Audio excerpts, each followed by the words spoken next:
आवाज news, true voice. आदाब नाज़रीन, आवाज न्यूज पर आपको खुशामदीद।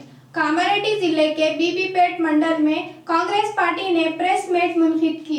इस मौके पर रहनुमाओं ने एमएलए काटीपल्ली वेंकट रामना रेड्डी के माबीना नामुनासिब बयानात की सख्त मजम्मत की। कांग्रेस लीडरान ने मुतालबा किया कि वो सीनियर लीडर मोहम्मद शब्बीर अली से फौरी माफ़ी मांगे। इन्होंने खबरदार किया कि अगर इस तरह के बयानात जारी रहें तो कांग्रेस पार्टी और कारकुनान खामोश नहीं रहेंगे। इस प्रोग्राम में जिले जनरल सेक्रेटरी भूमा गौड़, मार्केट चेयरमैन पाता राजू, डायरेक्टर तोटा रमेश, नायब सरपंच प्रशांत और दीगर कायदीन शरीक थे। ప్రతి కార్యకర్తకు తెలుసు, ప్రతి ప్రజలకు కూడా తెలుసు కాబట్టి మీరు ఏం మాట్లాడినా ప్రజలు నమ్మరు. మీరు ఎందుకంటే ఎవరితో ఏ చెట్టు అయితే నేను సాధిందో ఆ చెట్టు కింద కూర్చుంటే ఆ చెట్టును కొట్టే ప్రయత్నం చేస్తున్నావు. రేపు ప్రజలు కూడా నీకు తగిన గుణపాఠం చెప్తారు. ఇప్పటికే నువ్వు అర్థం చేసుకోవాలి. నిన్నమొన్న అంటున్నాను ఏమని, నేను ఒంటరిగా వస్తున్నాను, నన్ను ఎమ్మెల్యే వాళ్ళు గుర్తుపడతారు. ఓలయ్య నేను తిరగకన్నది తిరగెవరని అతను 10 కార్లు వేసుకొని తిరుగు, 20 కార్లు వేసుకొని తిరుగు, మన పోతుందా? కానీ మాటలు మాత్రం చాలా జాగ్రత్తగా మాట్లాడాలి. ఎందుకంటే నువ్వు సెకండ్ క్యాడర్కు రెచ్చగొట్టే మాటలు మాట్లాడుతాను. ఊళ్ళ గ్రామాలల్లో ఎలక్షన్ అప్పుడే పార్టీల పద్ధతిలో ఉన్నారు ఇప్పటిదాకా. కానీ వాళ్ళు నువ్వేమంటున్నావు, ఎవరైతే ప్రెస్ మీట్ పెట్టి వాళ్ళు చేస్తారో వాళ్ళ ఇళ్ళ మీద దాడి చేయమని చెప్తాను. దాడి చేస్తే ఇలా ఏం కాంగ్రెస్ కార్యకర్తలు మరి వేరే ప్రజలు కూడా మరి చేతులు ముడుచుకొని కూర్చుంటే వాళ్ళు ఎవరు లేరు. మరి వీళ్ళకు కూడా చేతులు ఉన్నాయి. అదే నువ్వు చేతులకు పని ఎట్లా చెప్తావు, మరి మేమే చేతులకు పని చెప్తే ఇంకా జాగ్రత్తగా ఉండాల్సిన అవసరం మీకు ఉంది. కాబట్టి మళ్ళీ ఒకసారి ఇటువంటి మాటలు మాట్లాడకుండా నువ్వు అభివృద్ధి వైపే చూడు. కానీ ఇలా నేర్చుకో. నిజామాబాద్లో Dhanpal Suryanarayana MLA BJP MLA ఉన్నాడు. కాంగ్రెస్ పార్టీ అధికారంలో ఉంది. ఆయన ఏ రకంగా ప్రభుత్వం నుంచి నిధులు తెచ్చుకుంటాడు, ఎలా అభివృద్ధి చేస్తుండు నిజామాబాద్ను, అది నేర్చుకోవాలి తప్ప నాకు ఆ పార్టీ అద్దు, నాకు ఈ ప్రోటోకాల్ ఏందని ప్రోటోకాల్. నీకు కావాల్సింది అభివృద్ధి. మాకు అభివృద్ధి చేయండి. అవును నేను అంటున్నావు, నువ్వు 150 కోట్ల మేనిఫెస్టో ఎటుపోయిందని అడుగుతున్నారు. అడిగారా నువ్వు? ఆ రోజు అని చెప్పలేవా? ప్రతి మరి ఏవేవి మరి ఇలా స్మార్ట్ హాస్పిటల్ కట్టిస్తాను, అది కట్టేయాలి. ఇలా అడిగితే మేము చేతులు మూర్చుకున్నాం, నేను చేతికి పని చెప్తా అంటున్నావు. ఇది సరైన పద్ధతి కాదు.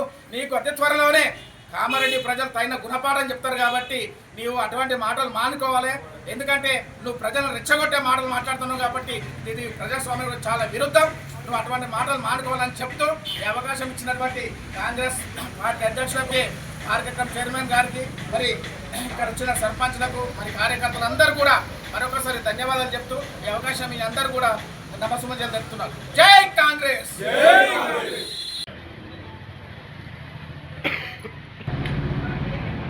కామారెడ్డి ఎమ్మెల్యే మాట్లాడినటువంటి మాటలు నిజంగానే మరి ఆయన అన్నం తిని మాట్లాడుతుందా లేకపోతే ఇంకేం తిని మాట్లాడుతుందో తెలియదు. ఎమ్మెల్యే అంటే కాన్స్టిట్యున్సీకి తండ్రి లాంటి వాడని చెప్పేసి ఎక్కడ చెప్పినావు నువ్వు? చట్టసభలలో చెప్పినావు. ఆ చట్టసభలలో చెప్పిన మాట నిన్నటి రోజున నీకు గుర్తుకు రాలేదా? మాట్లాడేటప్పుడు రెచ్చగొడుతున్నావు. నువ్వు రెచ్చగొడితే నీ ఎన్నుకున్న తొత్తులు రెచ్చిపోతారేమో. కానీ మా నాయకుడు ఏ రోజు మాకు అట్లాంటివి నేర్పియలేడు. చెప్పడు వినంగా నీకు బాగా తెలుసు. నువ్వే మాట్లాడినావు మా నాయకుడి గురించి. గత 1 ఇయర్ కింద, 1.5 ఇయర్ కింద మున్సిపల్ దగ్గరికి వెళ్ళి ఏం మాట్లాడినావు? కాల్ చేసి మరి ఆ రోజు మాట్లాడిన నోరు ఈరోజు ఇట్లెందుకు మాట్లాడుతుంది? నీకు ఏం లాభం జరగలేదని మాట్లాడుతుంది. నువ్వే కదా మా నాయకుడి కోసం గొప్పగా మాట్లాడింది. మీరు అట్లాంటి వాళ్ళు కాదని చెప్పి మరి ఈరోజు నీకు ఏం లాభం జరగకపోతే అట్లా మాట్లాడుతున్నావు. అరే ప్రజలు ఏ విధంగా తీర్పిస్తే నాయకుడు అదే విధంగా. నీకు ఒక అన్న, నీకు అన్నతో సమానం నీకు.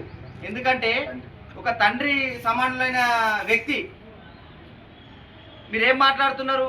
మీ నాయన కోసం గొప్పగా మాట్లాడరు. మీ నాయన గొప్పడే కావచ్చు, మా నాయకుడికి గొప్పడే. ఏమన్నావు? దేమే రాజిరెడ్డి 100 ఎకరాలు ఎట్లా సంపాదించడం మరి నీకు తెలియదా? నీకెట్లా వచ్చినాయి 100 ఎకరాలు? నువ్వు దేవుడి దగ్గరికి వెళ్ళుకున్నావా? ఏం చేసుకున్నావు నువ్వు? ఎవరు సొమ్ముతో కొన్నావు? మీ నాయన పేరు ఎంత గొప్పదో మా నాయకుడి పేరు అంతే గొప్పది. నువ్వు రానున్న రోజుల్లో గ్రామాలలో రెచ్చగొడుతున్నావు కదా. ఇప్పుడు మేము రెచ్చిపోతాం, నువ్వు ఎట్లా గ్రామాలలో తిరుగుతావుతా? నువ్వు రా, గ్రామాలకు చూస్తాం మేము. మాట్లాడిన వాళ్ళ మీద నా చేతి పని చేస్తా అంటావు. మరి నీ చేతి పని చేసినప్పుడు మా చేతి వంతుంది అనుకున్నావా? అంతే స్పీడ్గా మా చేతికినాగా పనిచేస్తుంది. నీ చేతి ఏ విధంగా అయితే పనిచేస్తుంది అని అనుకుంటున్నావో మా చేతి అదే విధంగా పనిచేస్తుంది. నువ్వు 2018 నుంచి నువ్వేమేమి చేసినావు మా దగ్గర లేవా? దానికంటే బిఫోర్ ఏం చేసినావు మా దగ్గరికి లేదా? నిజామాబాద్ జిల్లా పరిషత్ పోతే మీ ప్లేట్లో ఏమేమి జరిగిందో ప్రతి ఒక్కరు చెప్తారు. జిల్లా పరిషత్లో ఎన్ని స్కాములు జరిగినాయనే చెప్తారు.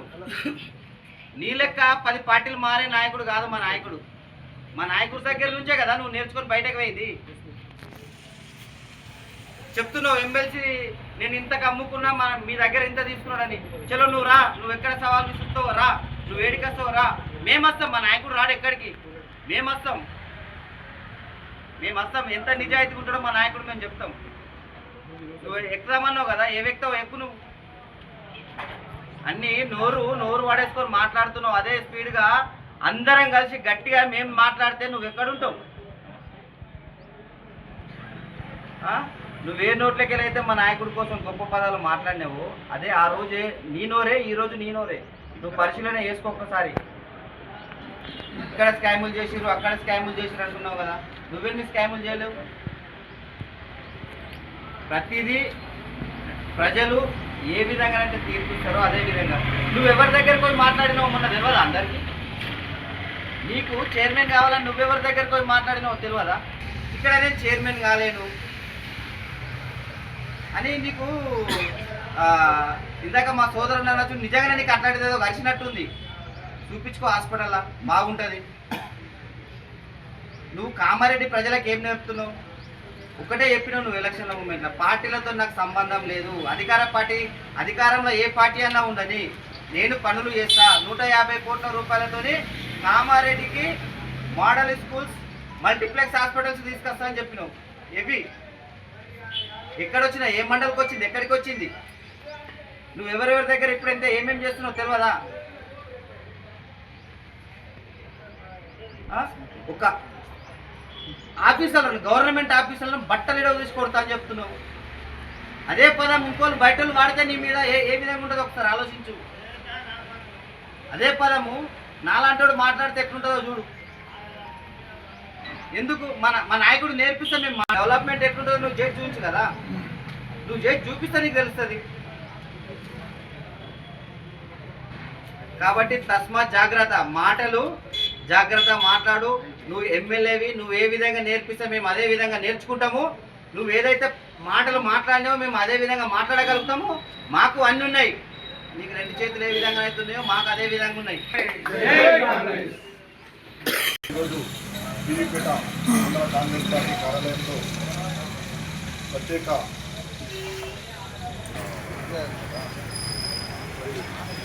ప్రతి ఒక్కరికి పేరు పేరున ఈ యొక్క కార్యక్రమానికి ఇచ్చేసిన అందరికీ కూడా పేరు పేరున హృదయపూర్వక ధన్యవాదాలు తెలియజేస్తా ఉన్నాం.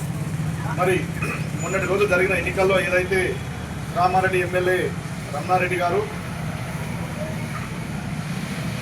చైర్మన్ పదవి వారి యొక్క పార్టీకి దక్కలేదని, మరి ఎన్నికల్లో మాకు సీట్లు అనుకూలంగా రాలేవను, దేనికోసమో కానీ మరి నిన్నటి రోజు అవాకులు చెవాకులు తేలుతూ మరి ఒక వార్డు మెంబర్ స్థాయి కన్నా, చిన్న స్థాయి కార్యకర్త కన్నా దిగజారి మాట్లాడడం గౌరవ ఎమ్మెల్యే గారికి అది సమంజసం కాదు.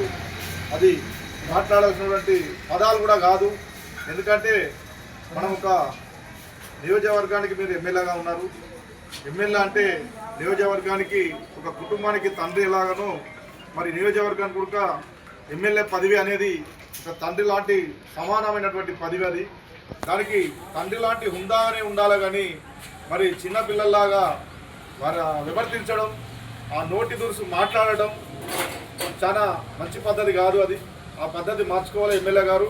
ఎందుకంటే మరి మీరు కూడా కాంగ్రెస్ పార్టీ నుంచే, మీ కుటుంబమే కాంగ్రెస్ కుటుంబం, కాంగ్రెస్ నుంచే మీ తండ్రి గారు ఆనాడు సమితి ప్రెసిడెంట్ అయ్యారు. మరి మీరు కూడా జిల్లా పరిషత్ చైర్మన్ అయ్యారు ఇక్కడ నుంచే, కాంగ్రెస్ పార్టీ నుంచి. అన్ని పదవులు అనుభవించి సరే నీ అవసరం కోసం ఇంకో పార్టీకి పోయి ఎమ్మెల్యే టికెట్ తెచ్చుకున్నావు, ప్రజల ఆశీర్వాదం ఇచ్చారు, మీరు గౌరవంగా ఎమ్మెల్యే గెలిచారు, అదే హుందాగా ఉండాలి. కానీ శిష్యరికం నేర్పినటువంటి కాంగ్రెస్ పార్టీని, షబ్బీర్ అలీ గారికి, మరి ఇక్కడ ఉన్న వాళ్ళకు కూడా నీకోసం ఎంతోమంది పనిచేసే వాళ్ళు ఉన్నాం ఇక్కడ. అట్లాంటి పదాలు మాట్లాడుకుంటూ కాంగ్రెస్ పార్టీని విమర్శించడం, మరి గౌరవ మాజీ మంత్రివర్యులు ప్రస్తుత ప్రభుత్వ షబ్బీర్ అలీ గారిని విమర్శించడం మంచి పద్ధతి కాదు. మరి కార్యకర్తలకు రెచ్చగొట్టే విధంగా మాట్లాడుతున్నావు. ఎవరు ప్రెస్ మీట్ పెడితే వాళ్ళ మీద దాడి చేయమని చెప్తున్నావు. అది ఎంతవరకు సమంజసం?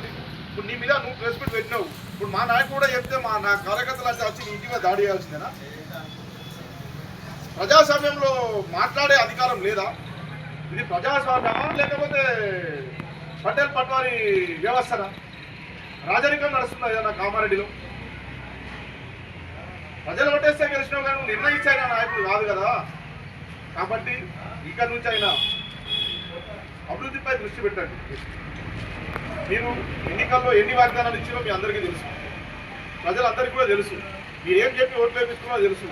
ప్రతి మండలానికి ఒక స్మార్ట్ హాస్పిటల్ కడతామని చెప్పారు. నిర్మించిన ఇప్పుడు ఇంటర్నేషనల్ హాస్పిటల్ నిర్మించిన ఇప్పటివరకు ఇక్కడ మొదలుపెట్టిరా నియోజకవర్గంలో? మరి మండలానికి ఒక మోడల్ స్కూల్ కట్టిస్తా అని చెప్పినావు. ఇప్పటివరకు ఎక్కడైనా పని మొదలుపెట్టిరా? ఏ మండలంలో ఎక్కడైనా పని మొదలుపెట్టిరా? రైతులకు 5 ఎకరాలు, మండలానికి 5 ఎకరాలు తీసుకొని కల్లాలు కట్టిస్తా అని చెప్పినావు. మరి ఎక్కడన్నా 5 ఎకరాల భూమి తీసుకొని మరి కల్లాలు పని మొదలుపెట్టినావా? ఎక్కడ ఏం అభివృద్ధి చేసినావో చెప్పు ఒకసారి. మీరే అంటారు అభివృద్ధి అంటే మోరీ కాదు, సీట్ లైట్ కాదు, సీసీ రోడ్డు కాదు అంటారు. మరి ఏదంటే అభివృద్ధి చెప్పు. నేను కాదట్లేదు. మరి మీరు 2 ఏళ్లలో ఎంత పెద్ద ఫ్యాక్టరీ తెచ్చినో చెప్పండి, ఎన్ని ఇండస్ట్రీలు తెచ్చినో చెప్పండి. సరే మీరు అన్నట్టు street light, mori, CC road development కాదు, ఓకే. మరి ఎన్ని ఫ్యాక్టరీలు తీసుకొచ్చి ఎంతమందికి ఉపాధి చూపించినాం మనం ఇక్కడ? ఎన్ని ఇండస్ట్రీలు తీసుకొచ్చి ఇక్కడ యువతకు ఉపాధి చూపించినాం? మరి అట్లానే చేయండి. మీరు అలా తీసుకొచ్చినారు, ప్రజలు వినడానికి శభాష్ అంటారు. ఒక కార్యకర్తలు చేస్తున్న సీసీ రోడ్లు వర్క్ చేసుకుంటే కార్యకర్తలు చేసుకున్న సీసీ రోడ్ల పనుల మీద ఈఎన్సీకి కాంప్లైంట్ చేసి కార్యకర్తల బిల్లు రాకుండా చేయించినావు. అదే కాంట్రాక్టర్ చేస్తే కాంట్రాక్టర్ వదలు మరి. ఇక్కడ మా కార్యకర్తలు ఇక్కడ ఉన్నారన్నారు. నియోజకవర్గంలో 14 గ్రామ పంచాయతీల మీద కాంప్లైంట్ చేసినావు.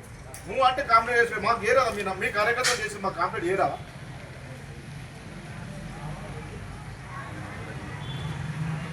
సంస్కారం అదేనా మనం నేర్చుకునేది? మనకు నేర్పినది ఇదేనా సంస్కారం? కాబట్టి ఇప్పటికైనా ఎమ్మెల్యే గారు నోటి దురుసు మానుకొని కామారెడ్డి నియోజకవర్గ అభివృద్ధిపై మీరు ఫోకస్ పెట్టాలని చెప్తున్నాం మేము కార్యకర్తలందరి తరఫున. మరి నువ్వు బీజేపీలోకి వచ్చిన తర్వాత ఎంతమంది కార్యకర్తలు వెళ్ళిపోయారు? సీనియర్ బీజేపీ నాయకులు అందరూ నిలబెట్టారు. నీ నోటి దూసుకొని నచ్చలేక వాళ్ళని పొగబెట్టి నిలబెట్టినట్టు నిలబెట్టుకోబోయాం. ఎంతమంది పోయిందో అందరికీ తెలుసు. ఇప్పుడు సతీష్ ఎటు పోయిండు, ప్రభాకర్ ఎటు పోయింది, అలా మన మొట్టే కృష్ణ కూడా ఎటు పోయిండు. మిమ్మల్ని తీసుకొచ్చి ఆడ పెట్టి ఇలా వాళ్ళందరూ నిలబెట్టించారు. అది కాదా? నిజం కాదా? వాళ్ళందరూ తెలియదా? కార్యకర్తలకు, ప్రజలకు తెలియదా? కాబట్టి ఎవరు మాట్లాడితే వాళ్ళ మీద ఏదో ఒక బురద చల్లుతున్నావు. ఇంకొక పదం నిన్న యూజ్ చేసినావు. మరి సుతార్ రమేష్ గారు ఇచ్చిన పైసలు ఇచ్చినామని అన్నావు. నేను సుతార్ రమేష్ ఎప్పుడు షబ్బీర్ అలీకి పైసలు ఇచ్చిండు? నేను ఎవరికి చెప్పినా నేను ఇయ్యాలని ఎవరికి అన్నాడు. మరి నువ్వు అన్నావు కదా, ఏ దర్గా పోదాం, ఏ మస్జిద్ పోదాం, ఏ గుడికి పోదాం అన్నావు కదా. నువ్వు చెప్పు ఎమ్మెల్యే గారు, ఏ మస్జిద్ పోదామో చెప్పు, లేకపోతే ఏ రామాలయం పోదామో చెప్పు, నువ్వు నమ్ముకున్న దేవుడు ఏదో చెప్పు, నేను వస్తాడు. లేదంటే మా రామాలయంలో రా, ఏ రోజో చెప్పు డేటు, మేము అందరం వస్తాం, ప్రమాణం చేద్దాం. ఎవరిని మీద కౌంటర్ ఇస్తే, ఎవరిని మీద గట్టిగా మాట్లాడితే వాళ్ళ మీద ఒక బురద వెళ్తావా? ఇదేనా నీ సంస్కారం? ఇదేనా ఎమ్మెల్యే స్థాయికి మాట్లాడే మాటలు ఇవి?